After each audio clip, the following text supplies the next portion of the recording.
Hello guys, in this video I am going to show you how to search for flights on the Alsa Buy Coach Tickets application, but first I just want to mention, don't forget to subscribe to my channel because at 10,000 subscribers I am going to show you my whole YouTube revenue statistics and growth strategy, how to make money online. Now let's jump into it. First of all, open the application on your phone.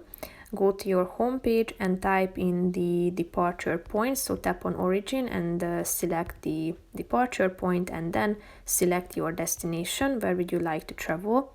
After that, select the date, then the return date. Select the number of passengers, including adults, children and babies. And then click on the find the best fare option down below to search for the available flights, there's any. So here you can see them. Tap on it to get more details, and tap on the I want it button if you would like to purchase tickets. So that's pretty much it for this video, guys. See you in the next one. Bye bye.